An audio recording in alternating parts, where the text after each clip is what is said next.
যদি হলো আমি বলি বেসিক্যালি একটা বনের মধ্যে একটা জঙ্গলের মধ্যে তোমার হলো কি দুইটা খরগোশ দৌড়াচ্ছিল। দুটা খরগোশ খুব ভালো বন্ধু। সো দুই খরগোশ মিলে দৌড়াচ্ছিল, দুষ্টামি করতে করতে দৌড়াচ্ছিল। সো দৌড়াতে একটা সার্টেন পিরিয়ড পরে ওইখানে হলো কি একটা গর্ত ছিল, বেশ গভীর একটা গর্ত ছিল। বাট প্রবলেম যেটা হয়েছে, অনেক ঝরা পাতার থাকার কারণে গর্তগুলা খরগোশটিকে না দেখেনি। সো ওরা দৌড়াইতে সার্টেন পিরিয়ড পরে দুইটা খরগোশই একসাথে গর্তটার মধ্যে পড়ে যায়। এবং ওরা যখন গর্তটার মধ্যে পড়ার পরে উপরে তাকায় দেখতেছে যে না, অনেকখানি ডিস্টেন্স আছে, অনেক ডিস্টেন্স, যে এত ডিস্টেন্স তারা অ্যাকচুয়ালি লাফ দিয়ে পার হইতে পারবে না। অ্যান্ড আমরা সবাই জানি খরগোশ কিন্তু খুব লম্বা লাফ দিয়ে দৌড়াতে পারে, তাই না? সো এরকম একটা অবস্থা, দুটা খরগোশই ট্রাই করতে একটা সার্টেন পিরিয়ড পর একটা খরগোশ হাল ছেড়ে দিছে এবং সে বসে বসে কান্না করতেছে। অ্যান্ড গর্তের যে উপরের অংশ আছে, উপরে ওদের চিল্লাচিল্লি শুনে যে খরগোশ দুটা হলো গর্তের ভিতরে পড়ছে, অন্যান্য খরগোশ পশু পাখি সবাই হলো গিয়ে আসছে আলটিমেটলি। এবং এসে তারা হলো গিয়ে এটা দেখতে লাগলো যে দুটা খরগোশ হলো গিয়ে নিচের মধ্যে পড়ে আছে। এর মধ্যে একজন লাফায় ওঠার ট্রাই করতেছে।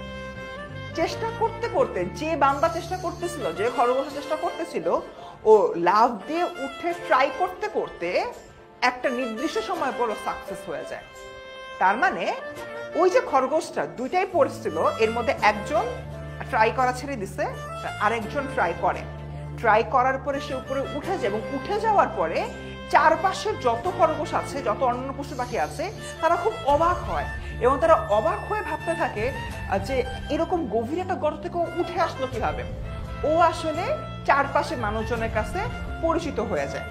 এখান থেকে তোমার একটা স্ট্যাটিস্টিক্স আসে, পৃথিবীতে 97% মানুষ শুরুতে ট্রাই করে কিছু দূর যাওয়ার পর ছেড়ে দেয়।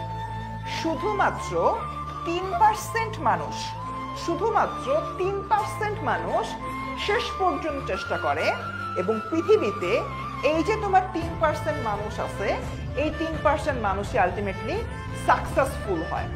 ঠিক এমন একটা জায়গা থেকে এই 3% মানুষ সবার সামনে হলো ফেমাস হয়ে যায়, সবার সামনে হচ্ছে পরিচিতি লাভ করে, এবং বাকি 97% মানুষ আর কোনো পরিচিতি লাভ করে না।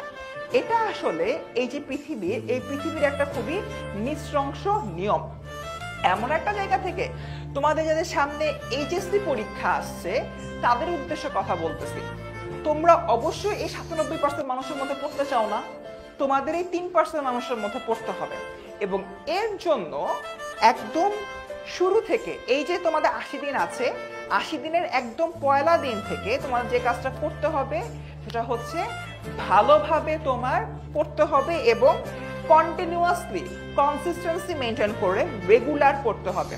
তোমার এখন মনে হচ্ছে ভাই পড়ার ইচ্ছা আসতেছে না, পড়তে মনে ভালো লাগতেছে না, তার মানে তুমি 97% মানুষের মধ্যে আছো, তুমি এখনো এই 3% মানুষের মধ্যে কিন্তু আসো নাই। তুমি যদি এই 3% মানুষের মধ্যে আসতে পারো তবেই তুমি সাকসেসফুল হবে, তবেই তুমি সফল হবে। এবং এই সফলতা শুধুমাত্র তোমার একার না, এই সফলতা তোমার শিক্ষকদের, যারা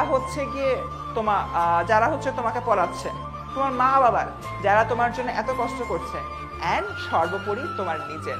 তাই তোমার মা বাবার জন্য হলো, তোমার শিক্ষকের জন্য হলো, তোমার নিজের জন্য হলো, তোমরা সবাই 97%-এর মধ্যে আছো, এখান থেকে তোমার এই 3%-এর মানুষের মধ্যে আসতে হবে। অ্যান্ড যারা এখন মনে করো যে ভাইয়া ঠিক মতো পড়তে পারতেছে না, আশা করছি আমার এই গল্পটা তোমাদেরকে এই বিষয়টা করতে একটু হেল্প হবে, ঠিক আছে?